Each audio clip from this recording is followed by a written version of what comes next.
हरे कृष्णा। आप सभी को रंगभरी और आमल की एकादशी की बहुत बहुत शुभकामनाएं। प्राचीन काल की बात है जब माता पार्वती ने घोर तपस्या कर भगवान शिव को अपने पति के रूप में प्राप्त किया था। अनेक युगों की कठिन तपस्या के बाद भगवान शिव ने प्रसन्न होकर पार्वती जी को स्वीकार किया और फिर उनका विवाह विधि पूर्वक हिमालय राज के घर संपन्न हुआ। किंतु विवाह के पश्चात माता पार्वती अपने पिता के घर में ही रही और भगवान शिव उन्हें अपने धाम ले गए।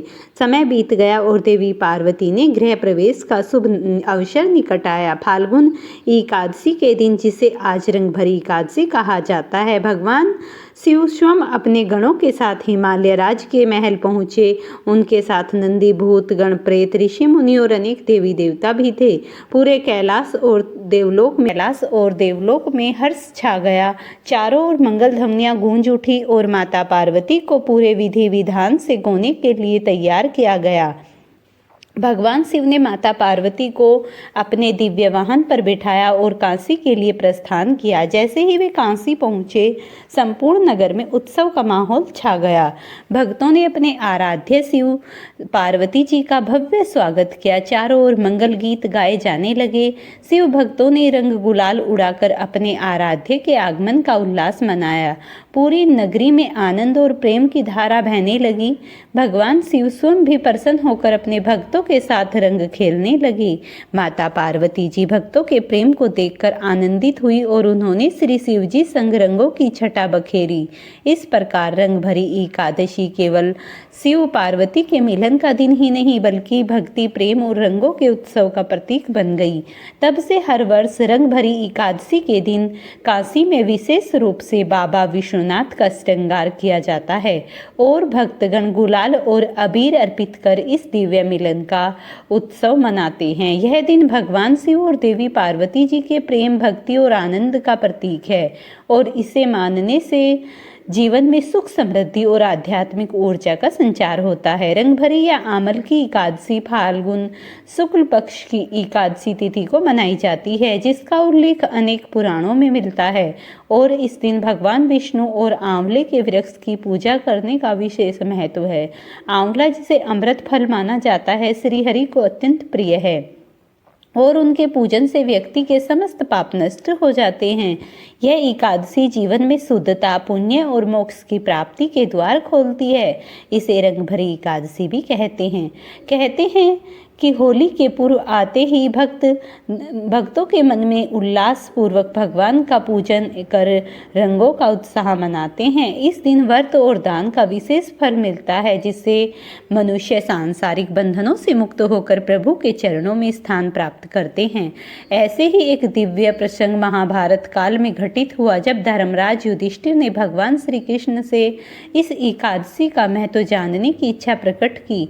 तब श्री कृष्ण अपने दिव्य गरुड़ ध्वज से सुशोभित रथ पर विराजमान होकर इंद्रप्रस्थ की ओर बढ़े, जहां धर्मराज अपने भ्राता भीम, अर्जुन, नकुल और सहदेव के साथ प्रभु के आगमन की प्रतीक्षा कर रहे थे। जैसे ही श्री कृष्ण ने महल के द्वार पर पहुंचे, वेद मंत्रों की ध्वनि से समस्त वातावरण पवित्र हो उठा और पुष्प वर्षा होने लगी। मंगल ध्वनियां गूंज उठी। महाराज युधिष्ठिर ने श्रद्धा से कृष्ण का स्वागत किया और उनके चरणों में प्रणाम कर कहा, हे केशव, कृपया कर हमें इस एकादशी का महात्म बताने की कृपा करें। तब श्री कृष्ण मंद मुस्कान के साथ बोले, हे धर्मराज, यह एकादशी समस्त पापों का नाश करने वाली और पुण्यों को बढ़ाने वाली है। इस व्रत से मनुष्य को अखंड सौभाग्य और अंत में मोक्ष की प्राप्ति होती है। इसके पश्चात उन्होंने इस पावन तिथि की महिमा और कथा का विस्तार पूर्वक वर्णन किया, जिसे सुनकर पांडवों ने श्रद्धा और भक्ति भाव से इस एकादशी का व्रत करने का संकल्प लिया। धर्मराज युधिष्ठिर ने भगवान श्री कृष्ण से कहा, हे कृष्ण, मैंने विजय एकादशी का महात्म, जो महान फल देने वाला है, सुन लिया और अब फाल्गुन शुक्ल पक्ष की एकादशी का नाम और महात्मा में बताने की भी मुझे कृपा करे।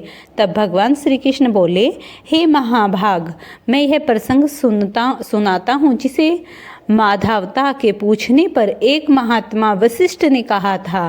फाल्गुन शुक्ल पक्ष की एकादशी का नाम आमल की एकादशी है। इसका पवित्र व्रत विष्णु लोक की प्राप्ति कराने वाला है। राजा माधनता ने पूछा कि हे द्विज श्रेष्ठ, यह आमलकी कब उत्पन्न हुई, मुझे बताइए। तब वशिष्ठ जी ने कहा, महाभाग, पर आमलकी की उत्पत्ति किस प्रकार हुई यह बताता हूँ। आमलकी महान वृक्ष है जो सब पापों का नाश करने वाला है। भगवान श्री विष्णु के थूकने पर उनके मुख से चंद्रमा के समान क्रांतिमान एक बिंदु प्रकट हुआ। वह बिंदु पृथ्वी पर गिरा और उसी से आंवलकी अर्थात आंवले का महान वृक्ष उत्पन्न हुआ। यह सभी वृक्षों का आदिभूत कहलाता है। इसे समस्त प्रजाजनों की सृष्टि करने के लिए भगवान ने ब्रह्मा जी को उत्पन्न किया। उन्हीं से इन प्रजाओं की सृष्टि हुई। देवता, दानव, गांधर्व, यक्ष, राक्षस, नाग तथा निर्मल अंतःकरण वाले महर्षि को ब्रह्मा जी ने जन्म दिया। उनमें से देवता और ऋषि उस स्थान पर आए जहाँ विष्णु प्रिय आमलकी का वृक्ष था। महाभाग, उसे देखकर देवताओं को बड़ा विस्मय हुआ। वे एक दूसरे पर दृष्टिपात करते हुए उत्कंठा पूर्वक उस वृक्ष की ओर देखने लगे और खड़े खड़े सोचने लगे कि पाकड़ आदि वृक्ष तो पूर्व काल की तरह हैं, जो सबके सब हमारे परिचित हैं, किंतु इस अद्भुत वृक्ष को हम नहीं जानते।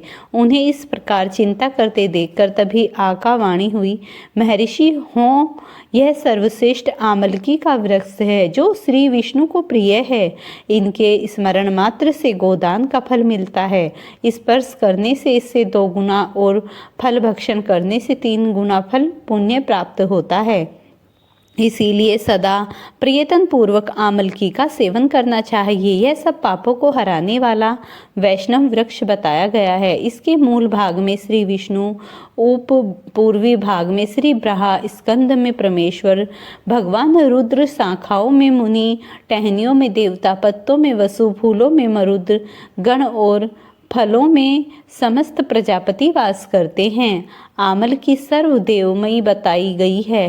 तस्य मूले स्त्रिये विष्णु शस्त्र दवम च पितामह स कंधे न भगवान रुद्रे संस्थाय मनुष्य सैवे प्रकाशासु देविता पर्णसु वैशव देव पुष्पेश मरुस्थल पूज्य हैं।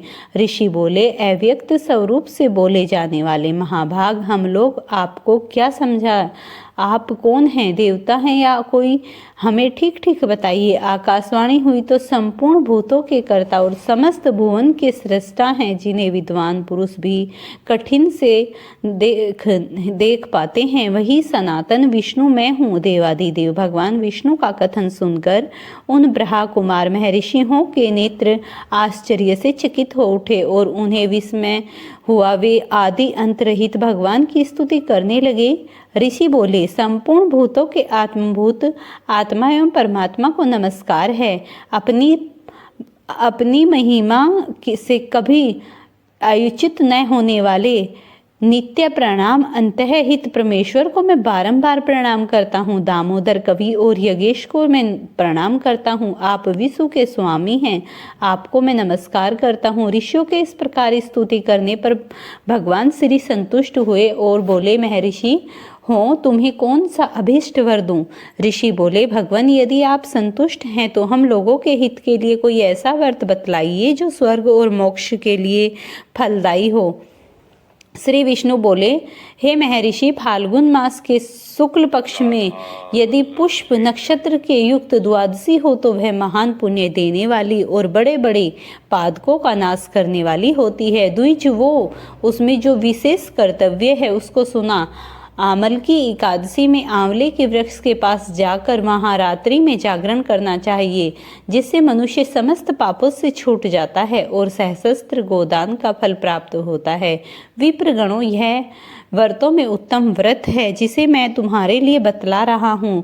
फिर भगवान बोले, इस व्रत की विधि और यह पूर्ण कैसे होता है, इसे देवता नमस्कार और मंत्र कौन कौन से बताए गए हैं, उस समय स्नान और दान कैसे किया जाता है, पूजन की कौन सी विधि है और उसके लिए मंत्र क्या है, इन सब बातों का यथार्थ रूप से कृपया वर्णन कीजिए। भगवान श्री विष्णु ने कहा, द्विज, जो भी इस व्रत को उत्तम विधि और उसको श्रवण करेगा, एकादशी को प्रातः काल दंत धावन करके यह संकल्प करे कि हे पुण्य राकाश, हे ऐचत्यमय एकादशी को निराहार रहकर दूसरे दिन भोजन करूंगा। आप मुझे अपनी शरण में रखें।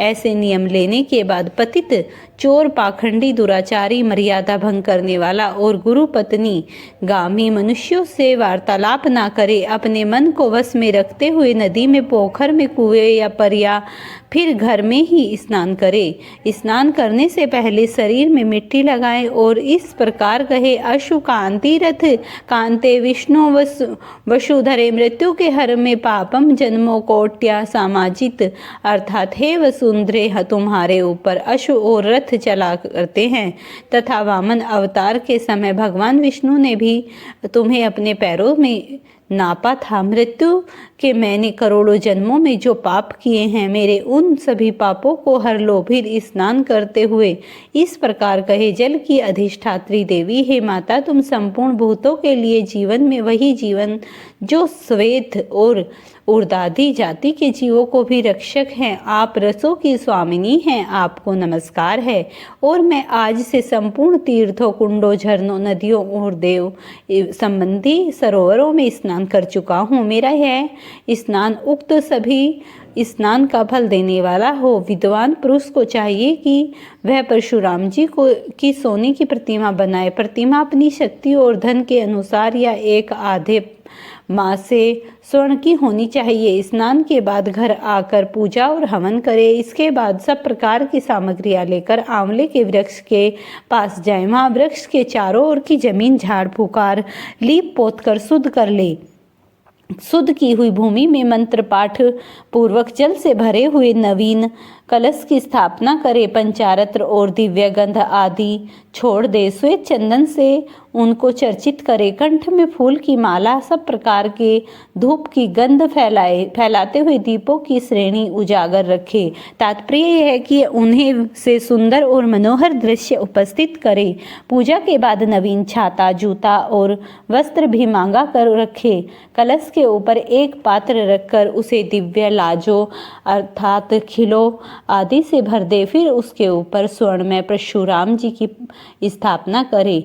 वशोकाय नमः कहकर उनके चरणों की विश्वेश्वर रोपण नमः से दोनों घुटनों की, उग्रह नमः से जांघों की, दामोदर नमः से कटिभाग की, पद्मनाभ नमः से उदर की, श्रीवत्स धारण नमः से वक्ष स्थल की, चक्र नमः से बाहा की, गद नमः से दाहिनी बाहा की, वैकुंठ नमः से कंठ की, यज्ञ मुखाय नमः से मुख की, विशोख निधि नमः से नासिका की, वासुदेवाय नमः से नेत्रों की, वामन नम से ललाट की, सर्वांगमिक अंगों और मस्तक की पूजा करें। यही पूजा के मंत्र हैं। इसके बाद भक्ति युक्त चित्त से शुद्ध फल के द्वारा देवाधिदेव परशुराम जी को अर्घ्य प्रदान करें।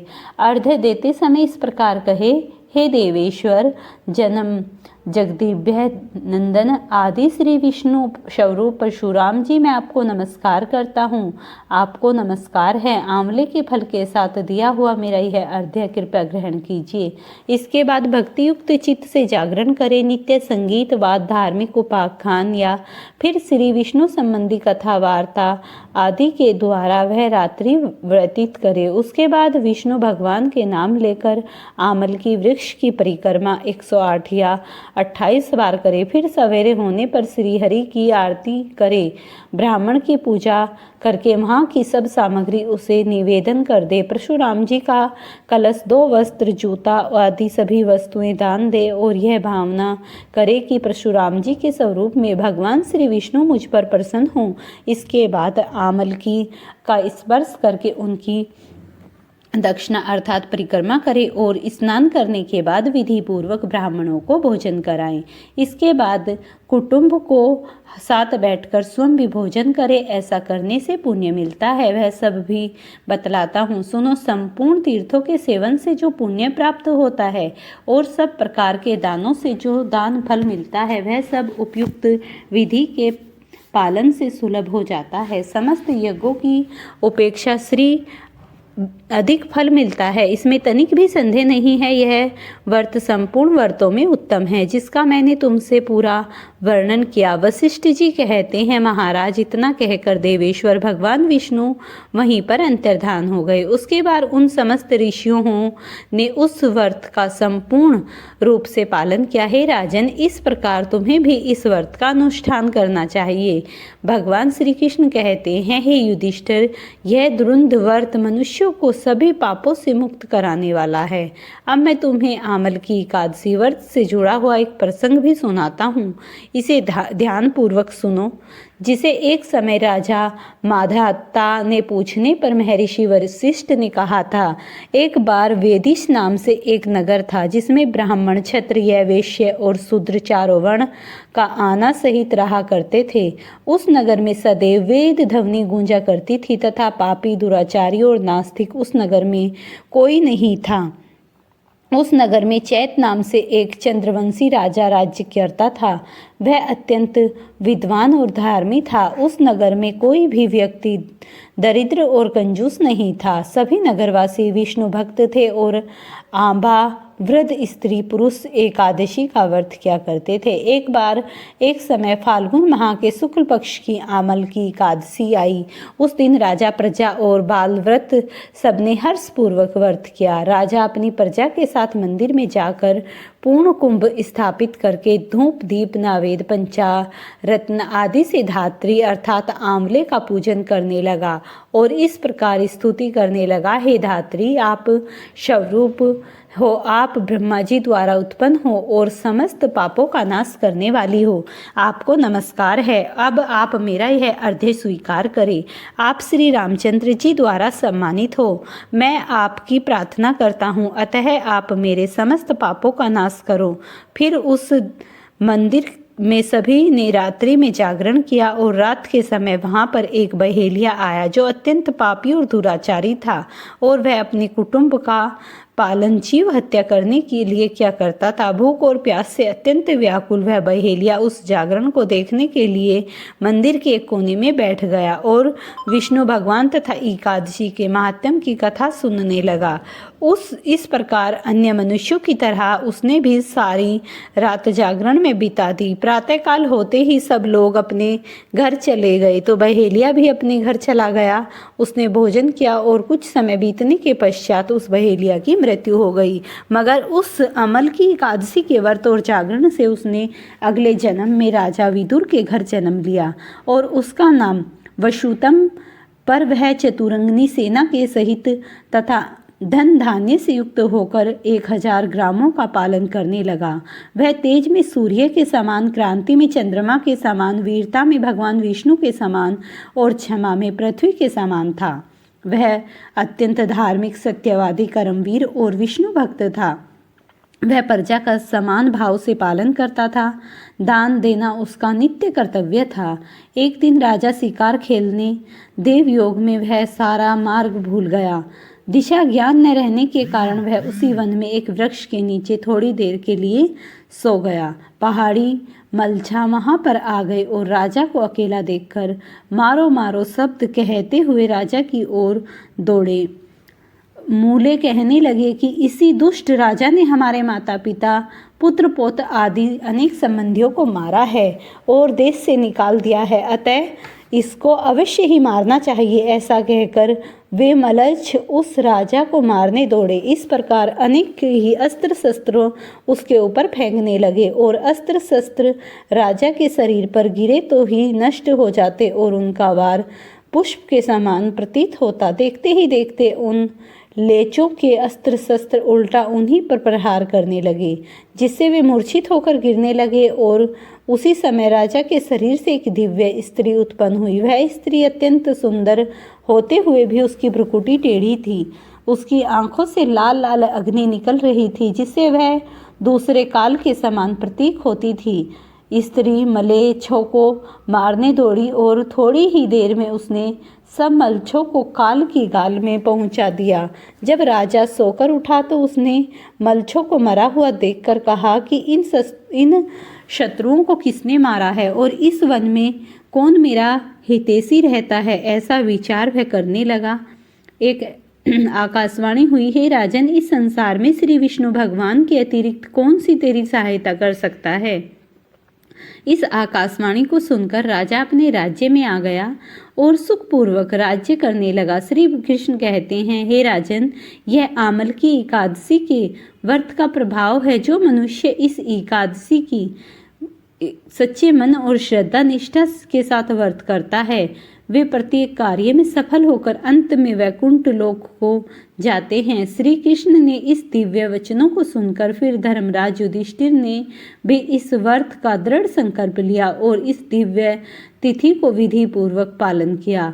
उस दिन से यह व्रत अक्षय पुण्य देने वाला, श्री विष्णु और विष्णु कृपा प्राप्त करने वाला और समस्त गृहस्थ बांधवों को बाधाओं को हराने वाला, और जो भी श्रद्धालु इस कथा को श्रद्धा और भक्ति के साथ सुनते हैं, वहीं समस्त पापों से मुक्त होकर जीवन में सुख समृद्धि और अंत में मोक्ष प्राप्त करते हैं। आप सभी की मनोकामनाएं पूर्ण हों। अब आप दूसरी कथा सुनिए। एक बार श्री नारद जी बैकुंठ लोक गए। वहाँ उन्होंने भगवान श्री लक्ष्मी नारायण को प्रणाम कर फिर नारद जी ने प्रभु से कहा, धरती पर ऐसा आपका प्रभाव कम हो रहा है। धर्म पर चलने वाले लोगों को कुछ भी धर्म अच्छा नहीं लगता। पाप कर रहे हैं, उनका भला कैसे हो सकता है। तब भगवान श्री हरि कहने लगे, हे देव ऋषि, जो जैसा करता है यह सब नियति के कारण हो रहा है। तब श्री हरि ने की बात सुनकर नारद जी बोले, प्रभु, मैं तो देखकर आया हूँ कि पापियों को तो अच्छा फल मिल रहा है, लेकिन भला करने वाले लोगों को बुरा फल मिल रहा है, उन्हें दुख भोगने पड़ रहे हैं। भगवान ने कहा, देव ऋषि, ऐसी घटना बताओ जिससे तुम्हें यह लग रहा हो। नारद जी कहने लगे, प्रभु, अभी अभी मैं एक जंगल में गया हूँ। वहाँ पर एक गाय दलदल में फंसी हुई थी और वह बचने वाली ही थी। थोड़ी ही देर में मैंने उसे देखा कि एक चोर उधर से गुजरा और दलदल में फंसी हुई गाय को देखकर वहां रुका तक नहीं, बल्कि उस गाय पर पैर मारकर वह दलदल में भरा हुआ गड्ढा लांघ कर आगे निकल गया। आगे तो उस चोर को सोने की मोहरों से भरी एक थैली मिली। थोड़ी ही देर बाद वह वहाँ से एक साधु महाराज आए। उन्होंने उस गाय को दलदल में फंसा देखा तो गाय को बाहर निकालने की पूरी कोशिश की और पूरी ताकत लगाकर उन्होंने गाय को बाहर निकालने का प्रयास किया। वह साधु महाराज खुद दलदल में लथपथ हो गए थे। तब वह साधु महाराज आगे बढ़े तो एक गड्ढे में गिर गए और उन्हें चोट लग गई। प्रभु, आप ही बताइए, यह कौन सा न्याय है। नारद जी की बात पूछने पर एक गाय को बचाने के लिए दलदल से बाहर निकलने के कारण उनके बहुत पुण्य बढ़ गए। उनकी मृत्यु बस एक छोटी सी चोट में बदल गई। इंसान के कर्म ही उसका भाग्य तय होता है देवऋषि, इसीलिए अच्छे कर्म करना कभी भी नहीं छोड़ना चाहिए। श्री हरि की बात सुनकर देवऋषि नारद मुस्कुराते हुए प्रभु को प्रणाम करते हुए, हो आमला एकादशी की जय हो। अब आप आरती सुनिए। ओम जय एकादशी, जय एकादशी, जय एकादशी माता। विष्णु पूजा व्रत को धारण कर सकती मुक्ति पाता। ओम जय एकादशी माता। तेरे नाम घिनाऊं देवी, भक्ति प्रदान करनी। गण गौरव कुई देनी, माता शास्त्रों में वरनी। मार्गशीर्ष के कृष्ण पक्ष की उत्पन्ना, विश्वतारिणी का जन्म हुआ। शुक्ल पक्ष में हुई मोक्षदा, मुक्तिदाता बन आई। पोष के कृष्ण पक्ष की सफला नामक है। शुक्ल पक्ष में होए पुत्रदा, आनंद अधिक रहे। नाम सट तिला, माघ मास में कृष्ण पक्ष आवे। शुक्ल पक्ष में जया कहावे, विजय सदा पावे। विजय फागुन कृष्ण पक्ष में, शुक्ला अमला की। पाप मोचनी कृष्ण पक्ष में, चैत महाबली की। चैत शुक्ल में नाम कामदा, धन देने वाली। नाम वरुथनी कृष्ण पक्ष में, वैशाख महावाली। शुक्ल पक्ष में होए मोहिनी, अपराजेष्ठ कृष्ण पक्षी। नाम निर्जला सब सुख करनी, शुक्ल पक्ष रखी। योगनी नाम आषाढ़ में, जानो कृष्ण पक्ष करनी। देवस्यानी नाम कहावे शुक्ल पक्ष धरी, कामे का श्रवण मास में आवे कृष्ण पक्ष कहिए, श्रावण शुक्ला होए पवित्रता आनंद से रहिए, अजा भाद्रपद कृष्ण पक्ष की परिवर्तनी शुक्ला, इंदिरा अश्विन कृष्ण पक्ष में वर्त से भवसागर निकला, पापंकुशा है शुक्ल पक्ष में पाप हरण का हारी, रमा मास में कार्तिक में आवे सुखदायक भारी, देवोत्थान शुक्ल पक्ष की सुखनाशक मैया, लोंद मास की करूं विनती पार करो नैया, परमा कृष्ण पक्ष में होती जन मंगल करनी, शुक्ल लोंद में होए पापनी दुख दरिद्रता हरनी, जो कोई आरती एकादशी की भक्ति सहित गावे, जन रघुनाथ स्वर्ग का वासा निश्चय ही पावे, ओम जय एकादशी मैया, जय एकादशी मैया।